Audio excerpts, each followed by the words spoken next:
The storm didn't just hit Gray Harbor, it came for it with teeth.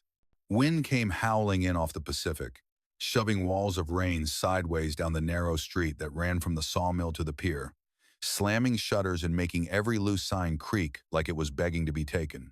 Out on the black water, the anchored ships tugged at their chains like restless animals, their masts bowing and straightening, lanterns swinging sick, yellow circles across the waves. Inside the harbor lantern saloon, the glass rattled in the frames, and the light from the kerosene lamps jumped every time the wind punched the building. Men yelled over cards and whiskey, rough hands slapped wood, and someone's off-key harmonica fought a losing battle with the storm. The floor smelled like spilled beer, sea salt, and old sweat. The kind of smell that doesn't ever quite go away, no matter how many times you scrub. Behind the bar, Lena Marsh wiped the same wet ring off the same warped plank for the fourth time, her fingers stiff inside a dish rag gone thin and gray. The bruise on her wrist, dark thumbprint in fading purple and yellow, peeked out every time her sleeve slipped back. There was another one climbing up along her jaw, half hidden in the lamplight. The men at the table saw it. Some of them looked away, some of them looked a little too long. No one said a word. A man like Silas Crane made silence feel cheaper than any drink he poured. His name was on the sawmill at the edge of town, on the supply boats tied up at the pier, on the line that said creditor in the ledger with her father's shaky signature. Lena had seen that ledger, the way the numbers never seemed to move in her favor, only his. Her father had died in the mill accident, that's what they called it, when the blade jammed, and the higher-ups needed a quick story, but somehow the debt had stayed alive. Funny, Silas had told her once with a smile that didn't touch his eyes, how death clears some things up and muddies others. Tonight, Gray Harbor was packed tighter than usual. Folks said when a storm this big rolled in, it scraped all the loose souls into one place. Every seat was taken, every corner loud. At the biggest table, near the front window where the street lamps smeared rain-streaked yellow across the glass, Silas Crane sat with his coat off and his boots up, shirt open at the throat, tie hanging undone. His hair was slicked back like he'd forgotten a storm was even happening, and his gold pocket watch lay open on the table, ticking neat and steady in all that chaos. Men laughed at his jokes even when he didn't say anything funny. A Bible lay on the bar in front of Lena, closed, its leather cover dark with age and salt from too many nights carried in her father's coat. He used to quote it when the mill docked his pay or when the lights got cut. "The truth will set you free, Lee," he told her once, half smiling, half tired. "You just gotta live long enough to tell it." He hadn't. The truth had gone under with him when that saw blade jumped, and the company foreman said it was worker error. The only thing that floated back up was the debt. "Lena!" Silas's voice cut through the room like a rope snapping. Conversations dipped and then rose around it, like waves parting around a rock. She stiffened before she turned, rag clenched in her hands so tight her knuckles went white. He didn't shout again. He didn't have to. Men like Silas were never in a hurry. They made the world come to them. He sat back in his chair, fingers tapping the stem of his glass, eyes fixed on her with the lazy confidence of somebody who owned too many things and thought maybe people counted in that number. A glittering line of women's hairpins sat on the table in front of him like trophies tips from working girls who hadn't had the luxury of saying no. "Come here," he said, softer now, only for her, but somehow everyone heard it. That was Silas's favorite trick, saying something quiet and turning the whole room into a witness. The card game beside him paused. A big logger at the bar found the bottom of his drink a little too interesting. The harmonica quit mid-note. Lena felt every eye hitch on her back as she set the rag down. Her heart thumped once, hard, then settled into a steady, angry drum. She stepped out from behind the bar, her worn boots slapping the sticky floor. The bruise on her jaw throbbed in time with the storm. She could feel the debt ledger in her mind the way some folks felt a bad tooth always there, always aching. Her father's name. Silas's neat little signature. Interest, interest, interest. Her life tallied up in red. Halfway to the table, she looked down and realized her hands were shaking. Not from fear, she realized with a small, sharp surprise, but from something hotter, more dangerous. If I walk all the way over there, I don't belong to me anymore. The thought came so clear, it might as well have been spoken out loud. She glanced up. Through the rain-smeared window, out past the swinging lanterns on the pier, a light from the headland cut once, slow and steady, Across the mouth of the harbor, a long white blade through the dark. The North Point Lighthouse, doing its job whether anyone said thank you or not. A different part of her small, tired but stubborn answered that light. No, not yet. Not like this. Silas held out his hand as she approached, palm up, fingers relaxed, like this was some kind of dance. On your knees, Lena Marsh, he drawled, voice dripping sweet poison. Let's show Gray Harbor what gratitude looks like. A man wipes your father's debt. A girl ought to say thank you proper. A low, ugly chuckle rolled through the table. He'd told her yesterday, in the back room where the walls smelled like spilled whiskey and old smoke, that tomorrow he'd make the engagement public. No one marries for love here, girl, he'd said. They marry for what keeps a roof over their head. She stopped right in front of him. The whole room leaned in, though nobody moved an inch. Lena looked down at his polished boots, shining even in the storm's bad mood, at the mud drying on the soles from some poor man's yard he'd probably taken last week. The rag was still in her fingers. She let herself breathe once, twice. Then, slow enough that everyone could see, she tilted the glass on his table. Amber whiskey spilled over the rim, snaked down his hand, and dripped onto those perfect smug boots, leaving dark stains on the leather. The room sucked in a collective breath. The harmonica player muttered, "Oh hell," under his breath. Silas's smile froze, then cracked. His hand clamped around her bruised wrist like a trap. Pain shot up Lena's arm, but she didn't flinch. She lifted her chin, met his eyes dead on for the first time in months, and her voice came out steady, low, and clear enough to ride the storm right out the door. "If I kneel tonight," she said, "I'll never stand again. And I wasn't born to live on my knees, Mr. Crane." For a heartbeat, Gray Harbor forgot how to breathe. The storm pounded the walls like it wanted in. Somewhere out on the water, the lighthouse sent another sweep of light across the harbor mouth, calm and stubborn. Lena felt it on the back of her neck like a hand, steady and wordless, saying, "There's more than one way out of a place like this." She didn't know yet that before the night was over, she'd be half drowned on a piece of broken hull under that very light, or that the man who dragged her out of the black water would have scars of his own and no interest in owning anybody. All she knew, standing there with her wrists locked in Silas Crane's grip and whiskey, soaking into his expensive boots, was this. If the world was going to try to break her, she'd rather it be the sea than a man who thought her name was just another line in his ledger. Silas's grip tightened, a smug pulse beating in the center of his palm, and Lena knew down to the marrow that if she didn't move now, she'd spend the rest of her life trapped inside the shape of this man's hand. A heavy crash of thunder rattled the saloon windows, the lamps guttered low, and in that half-second of darkness, something inside her snapped clean. Not fear, not even courage. Something quieter, steadier, like a line breaking after being pulled too tight for too long.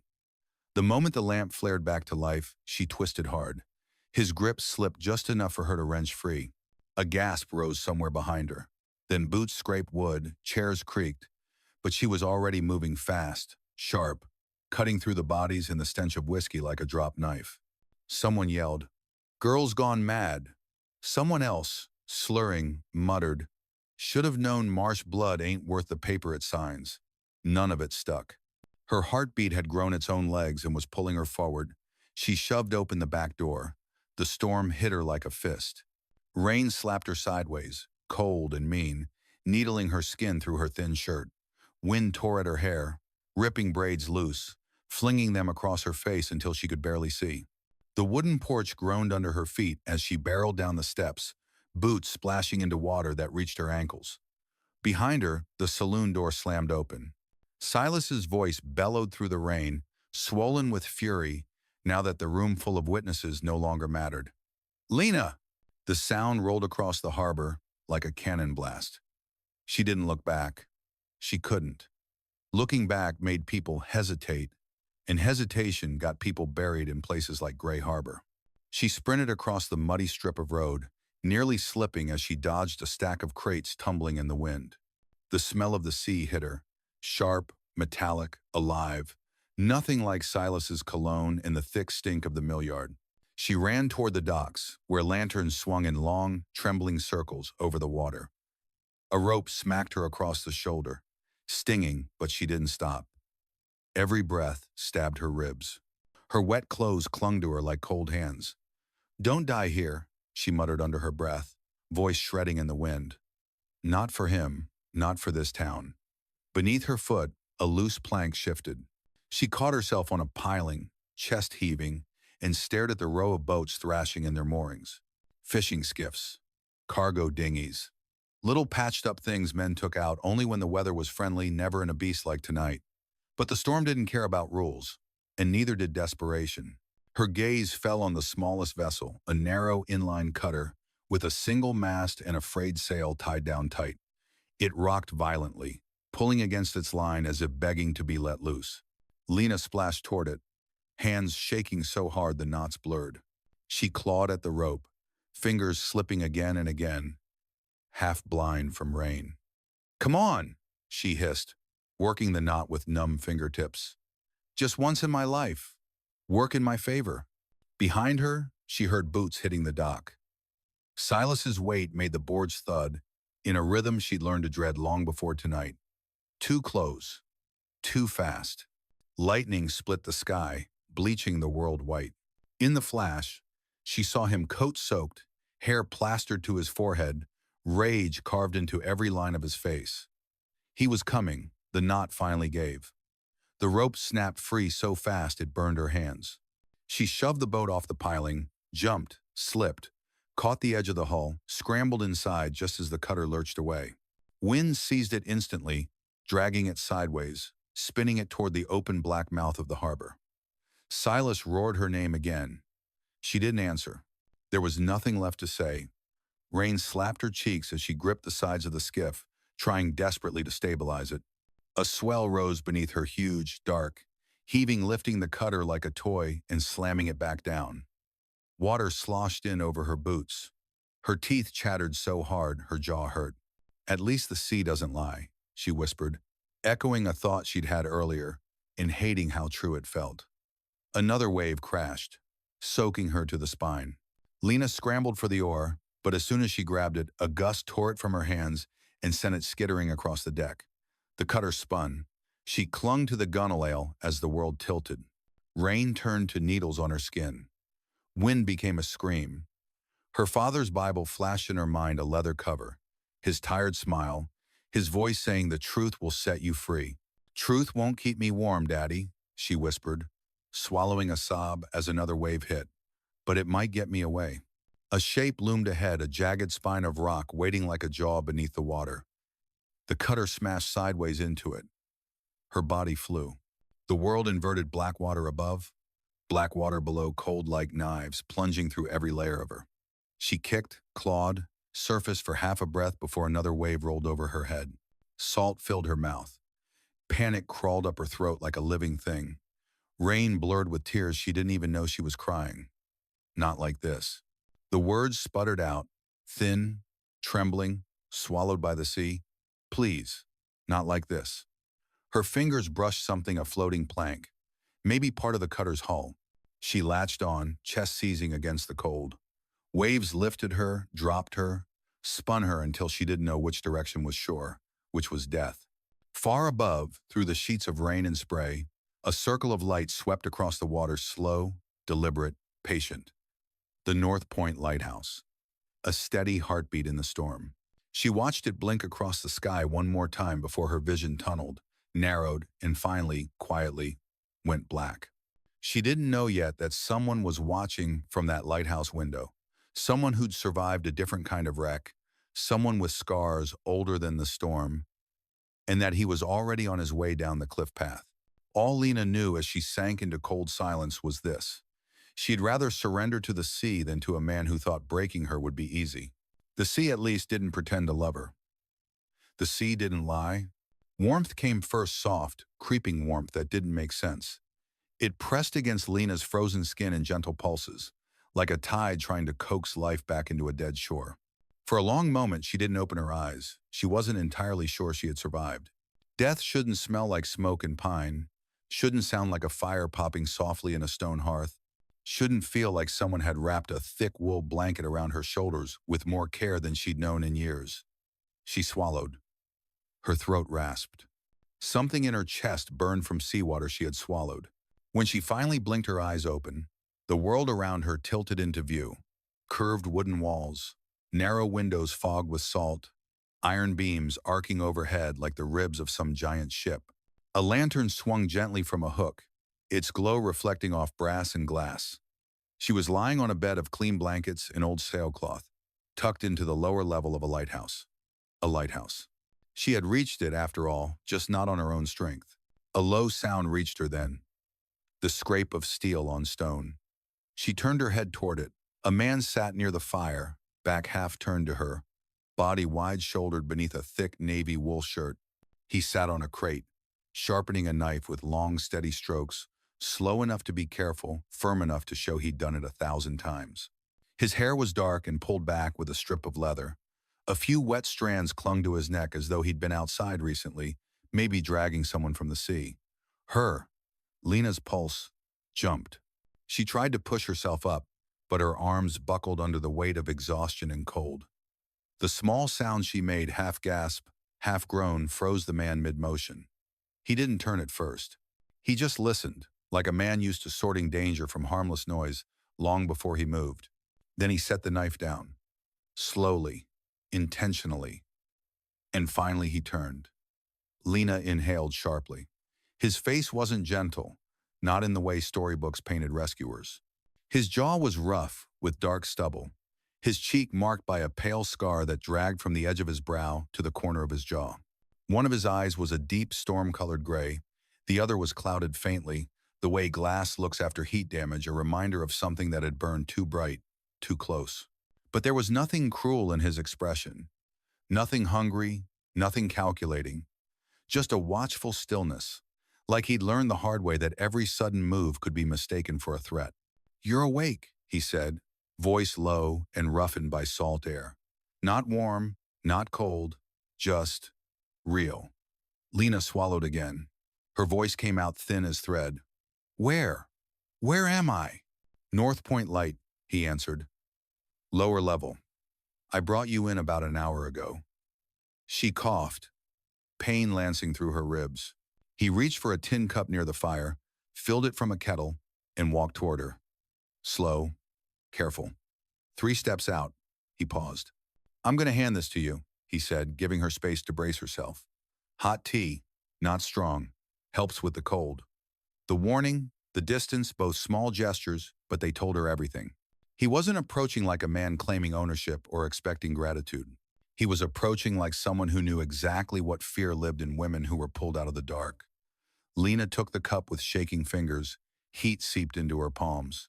She sipped and winced, but the warmth spread down her throat like a faint promise she wasn't sure she deserved. She felt his eyes on her, studying, not staring. Noting the bruises on her jaw, the swelling along her wrist, the salt burns along her cheek. "Storm almost had you," he said simply. 30 more seconds and you'd have gone under for good."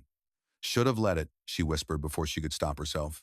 His head tilted slightly, not judgment, not pity, just a quiet question. "You don't look like someone who wanted to die." Lena stared into the cup, tea rippling faintly. "You don't know what I am." He didn't sit, didn't crouch, didn't loom. He kept the distance that made breathing easier. "I know what you're not," he said. "You're not seaweed. You're not driftwood. You're not something meant to be tossed around until it breaks. You're alive. And you fought to stay that way." Tears stung her eyes before she understood why. No one in Gray Harbor had ever described her survival as anything more than an inconvenience they had to clean up. No one had ever said she fought. "Who? Who are you?" she asked, her voice barely audible. "Elias Ward," he said, "keeper of this light. Why did you save me?" Elias blinked once, slow. "Because you were in the water." She waited for the rest.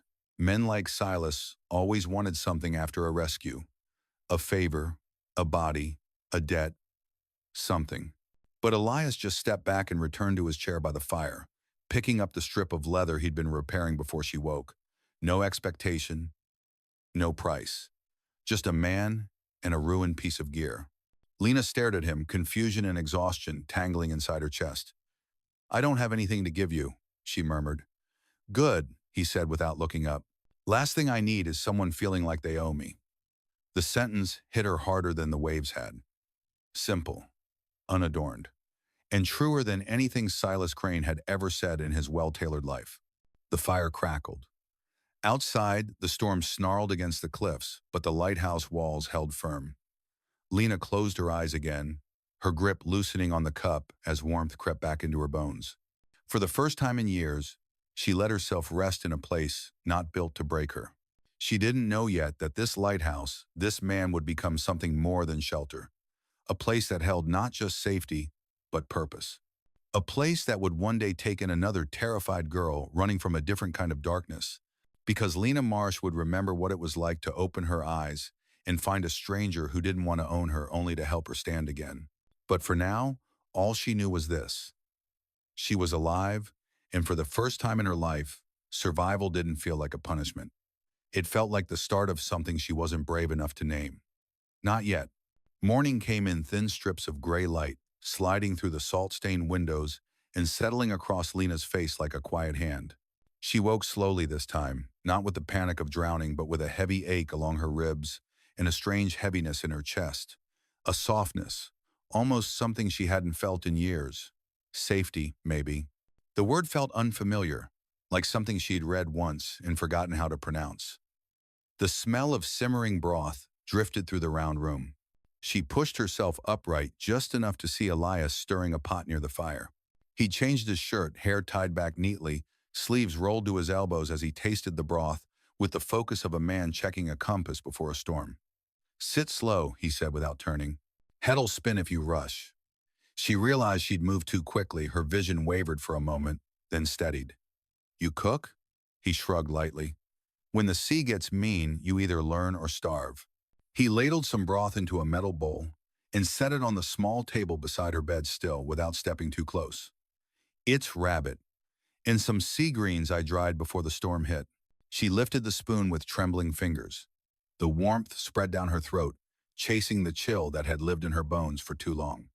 "Thank you," she murmured, "for all of this." "Don't thank me until the storm breaks," he said. "You might get tired of the view." She glanced at the small porthole window. Waves slammed against the base of the cliff, sending up white spray that glittered when the lighthouse beam swung past. "It's better than Gray Harbor," she said before she could stop herself. Elias looked up then, eyes narrowing slightly, not with suspicion, but with quiet understanding. "Harbor Lantern Girl, right?" She stiffened. "You recognize me?" "Hard town to forget faces in," he said simply. "Harder to forget bruises." The spoon paused halfway to her mouth. Heat crept up her neck. Not shame, not this time, but something colder. The realization that her pain had been visible long before she escaped. "Did you ever hear things about Silas?" Elias poked at the fire with a long iron rod. "I hear things about everyone. Men with money talk too loud, men with power hide too little." A long silence stretched between them, broken only by the steady rotation of the lighthouse lens above. Lena sipped the broth and watched him move deliberate, steady, each step placed with care. His presence didn't fill the room, it held it together. Later that afternoon, he brought her fresh clothes, a worn flannel shirt, thick socks, simple canvas trousers. "Found these. Might fit." "They're warm," she said, fingers tracing the soft, frayed edges.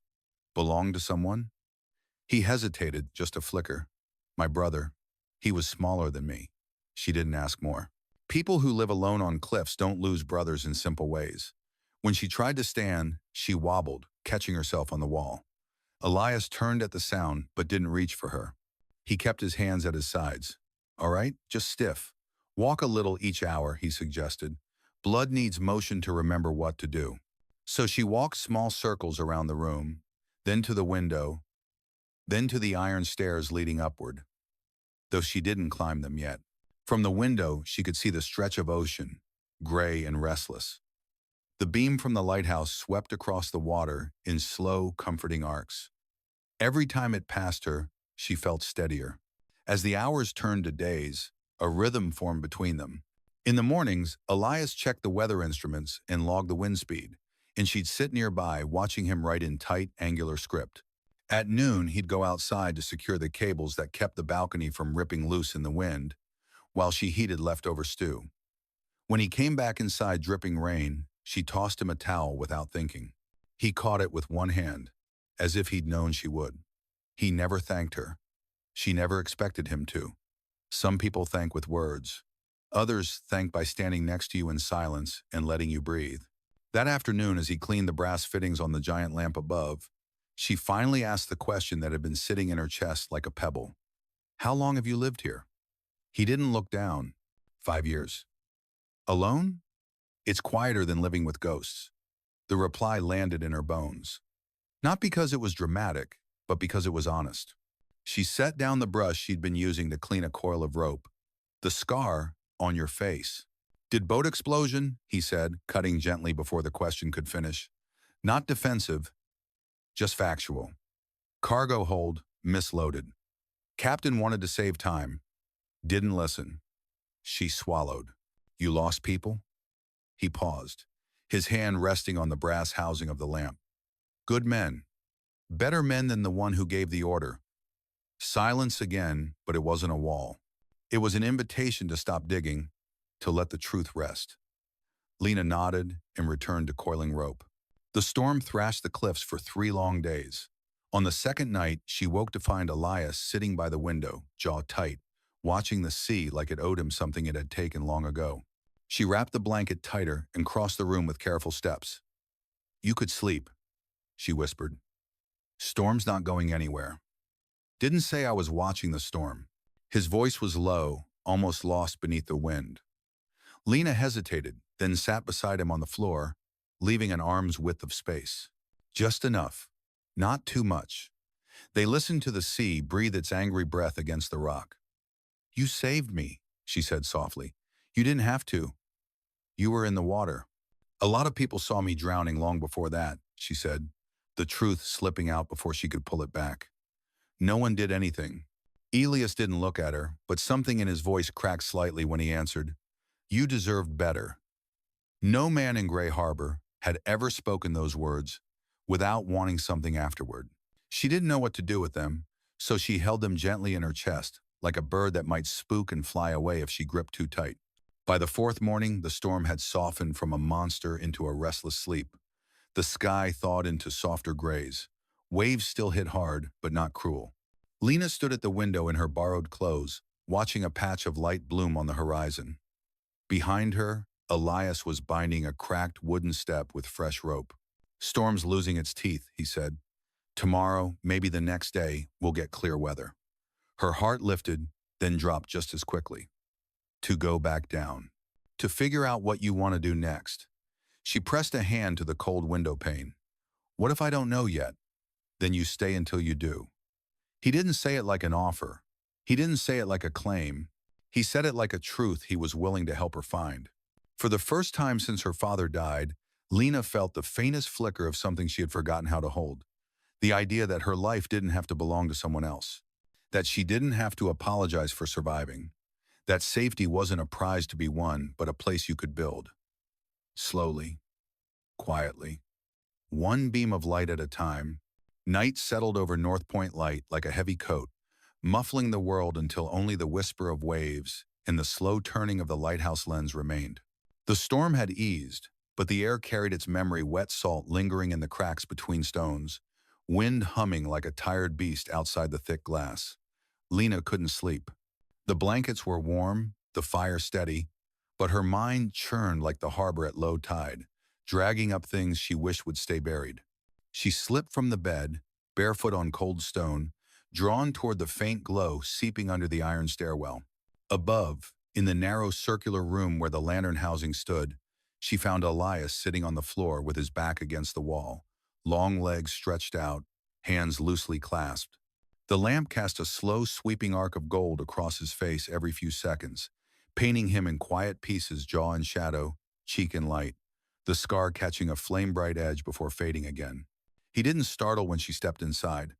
Maybe he'd heard her breathing on the stairs. Maybe he'd just learned to feel when someone's pain walked into a room. For a long moment, she simply stood there, hands wrapped around her elbows, unsure whether she'd interrupted something. Couldn't sleep? Elias asked, voice gravel soft, not looking up. Storm in my head's louder than the one outside, she said. He nodded once, slow, like he understood that perfectly. You?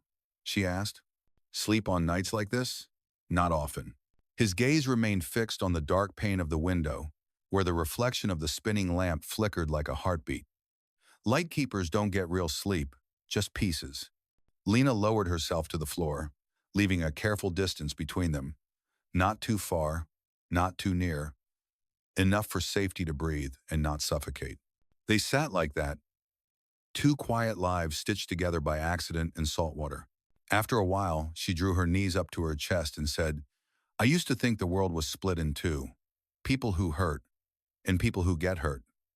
Elias didn't answer right away. World's bigger than that, he said eventually. Some folks get hurt, then spend the rest of their years trying to make sure no one else does. She turned her head to look at him, the lantern's slow sweep highlighting the curve of his profile. Which one are you? Still figuring that out, Elias said. But I'm aiming for the second. The honesty in his voice, plain, unpolished, unperformed, hit her deeper than she expected. It didn't pretend to be noble. It didn't claim to be strong. It simply admitted possibility. Lena let out a shaky breath. When I was with Silas, when he grabbed me in front of everyone, I thought, maybe it's my fault. Maybe I should have stayed quiet, or agreed sooner, or Elias turned, not sharply, but fully, giving her the weight of his attention in a way no one in Gray Harbor ever had. Stop there, he said gently. You didn't cause that storm. You were surviving in the middle of it. The words were simple, but they lodged somewhere behind her ribs like a warm stone. She stared at her hands, the bruises blooming faintly under her skin. It's hard not to blame yourself, only because someone taught you to.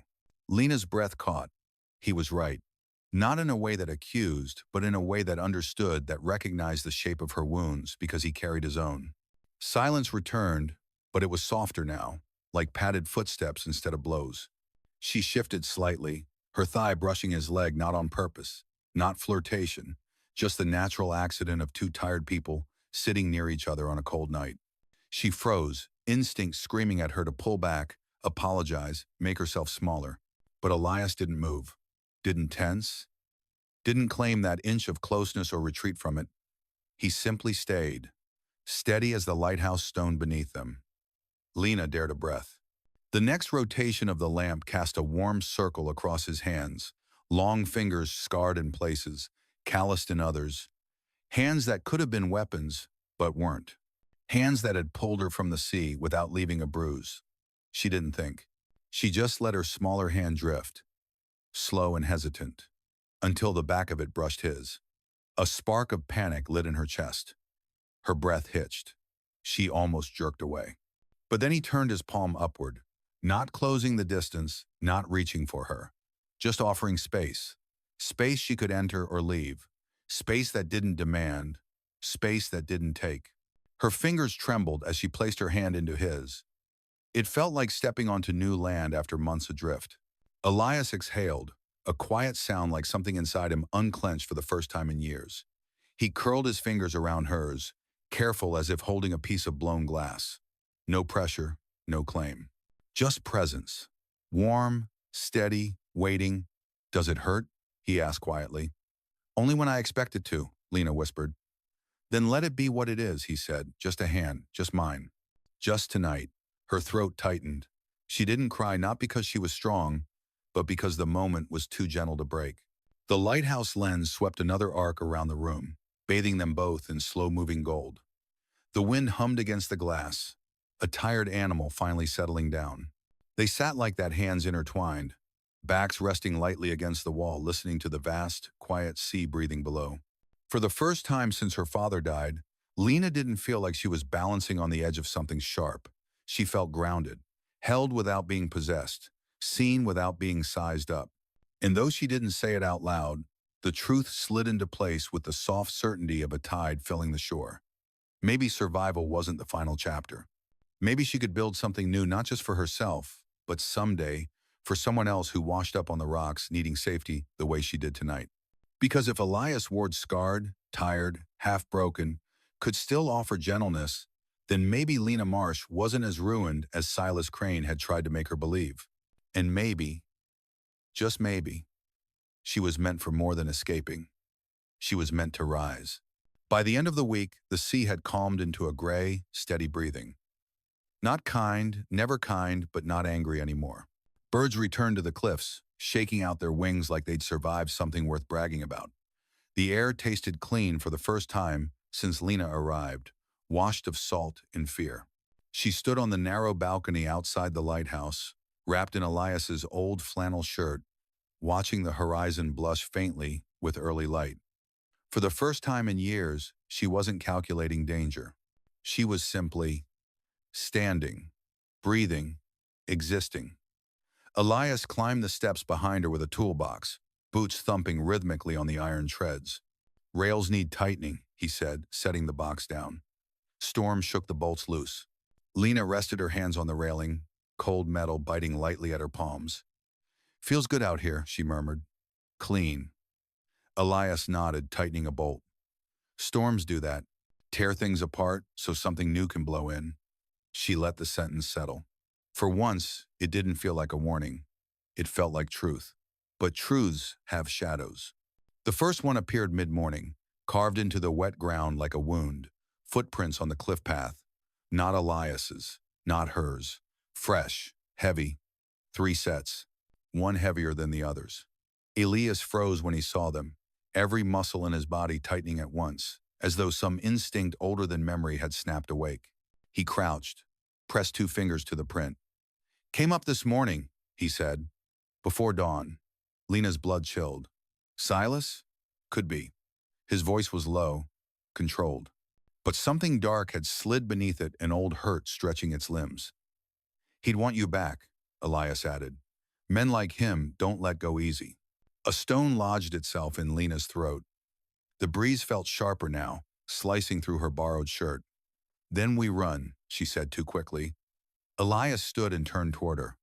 "No, you've been running for years." His voice softened. "This time, we stand." Her heart slammed against her ribs. "Stand? Elias, he'll kill you."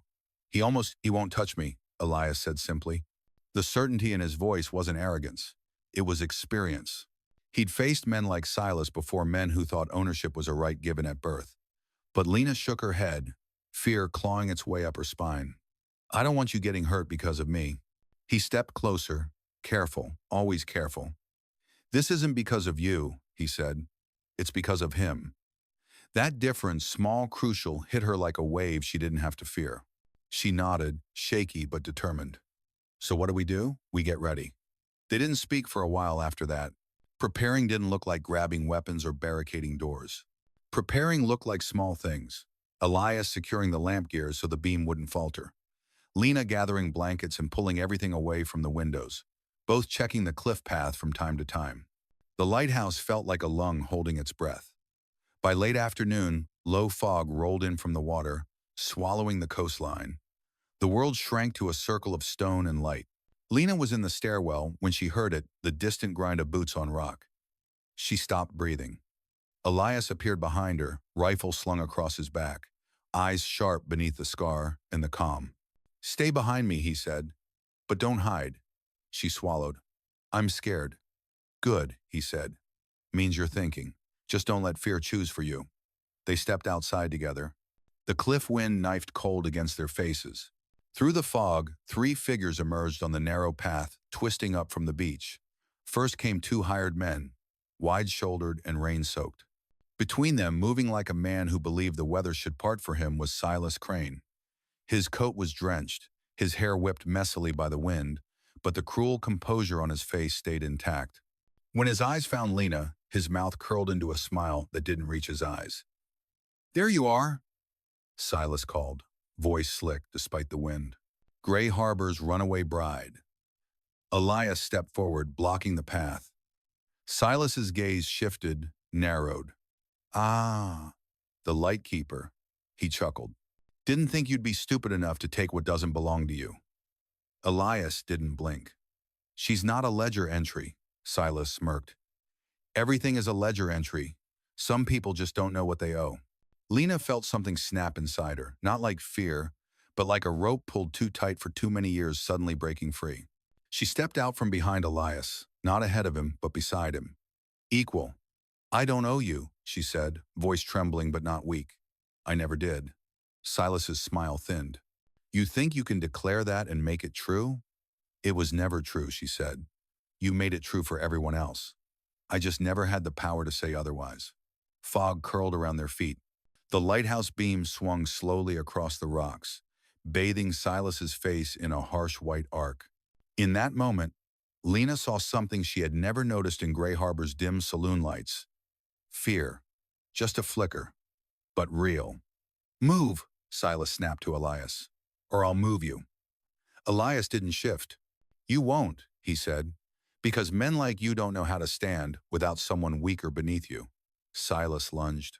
The world collapsed into motion, boots scraping stone, fog slashing white, the edge of the cliff yawning just feet away. One of Silas's men slipped on wet rock and fell back. The other hesitated, unsure if this was part of the plan or a suicide run. Elias planted himself like an anchor. Silas swung, Elias blocked.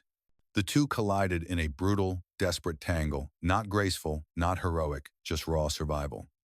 Lena stood frozen for a breath too long. Then something surged through her, the same force that dragged her through the storm, the same instinct that refused to kneel.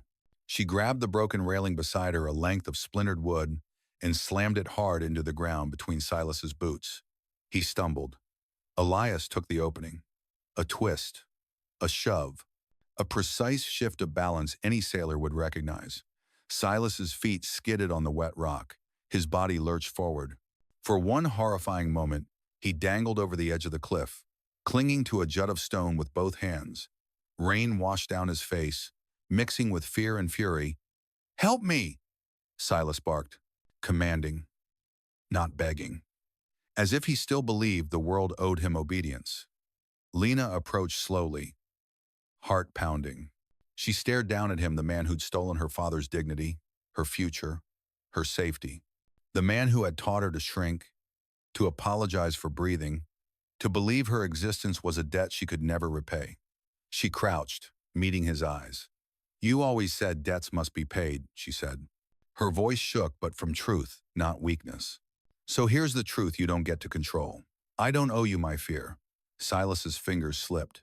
His boots dangled above the crashing waves. You wouldn't, he snarled. You're not like me. No, Lena said. That's why I'm going to pull you up. Elias's eyes widened slightly, not in disagreement, but in recognition of what this meant. She grabbed Silas's wrist, not gently, but firmly, and hauled with every ounce of strength she had left. Elias stepped in silently, bracing her, adding his strength to hers. Together, they dragged Silas back onto solid ground. He collapsed, gasping, mud-streaked, terrified not of death, but of his loss of power. And Lena, shaking, breath-ragged, stood over him. Not triumphant, just free. You'll answer for what you've done, she said, voice steady now. Not here, not by the sea, but in front of people you can't buy. Silas looked up at her with something he had never shown her before.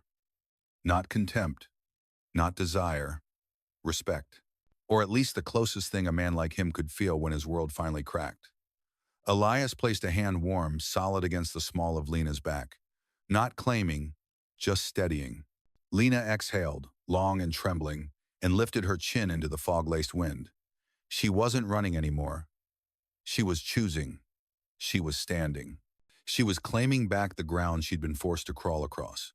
And somewhere in the gray distance, the lighthouse beam swept around again, slow, bright, unyielding, carrying the promise that even in the darkest places, you could build a light big enough for more than one broken soul. The fog thinned with the dawn, peeling back from the cliffs like a tired curtain. Gray Harbor lay distant and muted below, no longer looming over Lena's life like a verdict waiting to fall. The storm had passed. Silas Crane sat bound against the old iron mooring post near the lighthouse steps, his coat soaked, his breath shaking in shallow bursts. The hired men who came with him had fled down the path before the Coast Guard's lanterns even appeared through the morning mist. For once, Silas had no audience, no men laughing at his jokes, no ledgers, no mill workers afraid to look him in the eye. Just the sound of waves hitting rocks steadier than his pulse, and the quiet scrape of Elias pacing a slow, watchful circle nearby. Lena stood not far from him, her arms folded, Elias's flannel shirt hanging loose around her frame, wind tugging at her hair. She felt taller somehow. Maybe she wasn't, but her spine no longer curled inward, no longer guarded her ribs as if expecting a blow. She didn't step back when Silas glared, didn't tremble when he tried to make his voice sharp again. He no longer had the weight of power behind him, only the weight of consequences, long overdue. When the Coast Guard officers reached the cliff top, breathless and dripping sea spray, Lena was the one who stepped forward. "I have statements," she said firmly, "about the mill, about the false debts, about what he's been doing to women in Gray Harbor." She held out the folded papers, Elias's lighthouse log pages, on which she'd written everything she remembered, line by line, the truth her father had never lived long enough to speak. The officers looked at her bruised wrist, her torn clothes, the fire in her eyes, and they didn't look away. They didn't call her girl or sweetheart. They called her Miss Marsh, and they took Silas Crane away. When the last boot step faded down the cliff, Lena let out a breath she didn't know she'd held.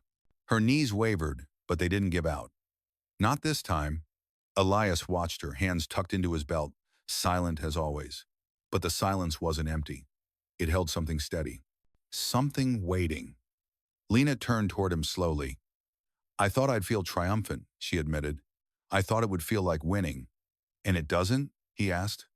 She shook her head lightly. "It feels like breathing after being underwater too long. Hurts a little, but it's real." Elias nodded. "Breathing's a start."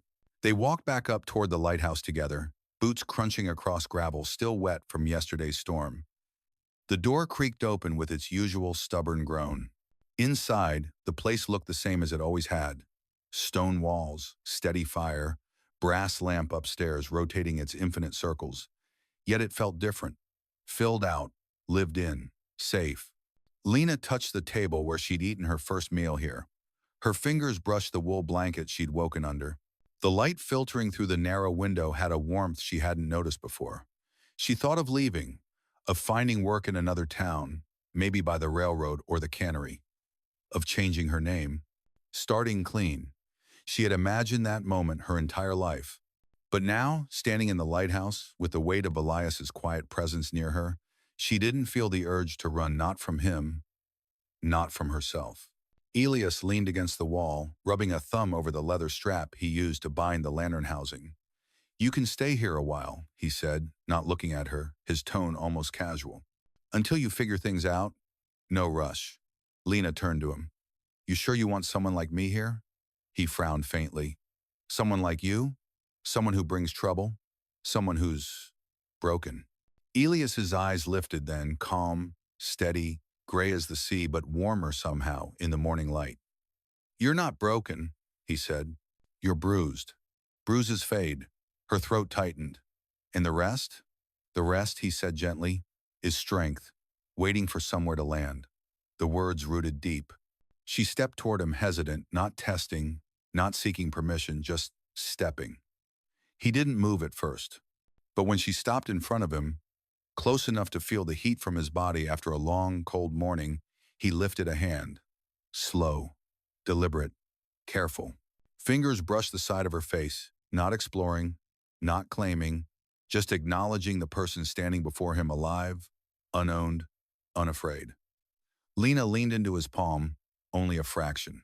Just enough to feel, just enough to accept.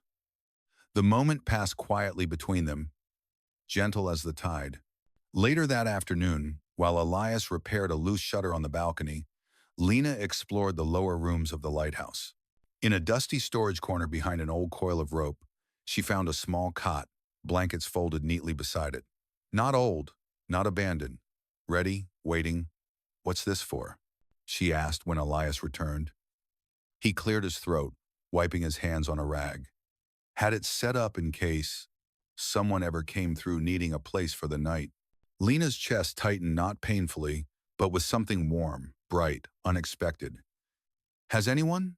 "Not yet," he answered, eyes dropping. "Storms take a lot of people. The sea keeps more than it gives back." She brushed her fingers across the blankets. "Maybe now it'll give more," she whispered. Elias looked at her then, really looked like he was seeing the beginning of something that neither of them had dared imagine before. A new kind of purpose. A new kind of shelter. Not just for them, but for whoever washed up on life's rocks next. That evening, they sat side by side on the balcony steps, watching the sun bleed gold into the ocean. The lighthouse beams spun slowly around them, casting long arcs across the sea, across the cliff, across their joined shadows. Lena's voice came quiet but sure. This place, it could be more than a beacon for ships. Elias turned slightly toward her. What are you thinking? A harbor, she said softly. For the ones trying to leave the wrong shore. Something like a smile, small, genuine, rare, touched Elias's mouth. If that's what you want, we can keep the lamp burning for more than just sailors. Lena exhaled, soft and steady. Then I stay. No grand promises. No vows. No dramatic swell of music. Just two people scarred, stubborn, learning how to stand without shrinking, choosing the same shore. Behind them, the lighthouse turned its patient circles. Below them, waves lapped at the rocks, soft and rhythmic, as if the sea itself were nodding its approval.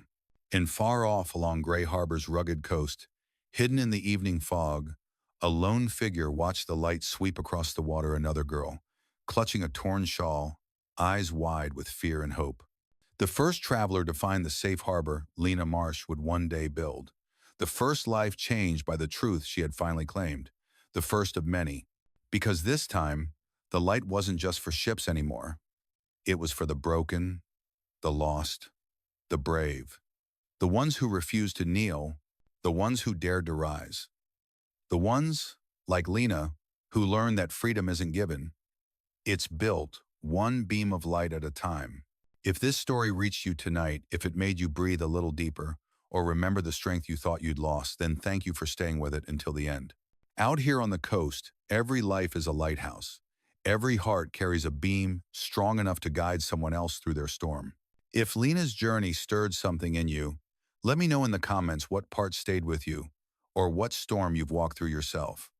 Your words might be the light someone else needs. And if you'd like to hear more stories like this, quiet, raw, full of grit and grace, go ahead and subscribe to the channel. It helps the stories find the people who need them most. Share this video with someone who's fighting their way out of a dark tide. You never know whose night might get a little brighter because of you. Until the next story, keep your lantern trimmed, your footing steady, and your heart open. Out here, we look out for each other.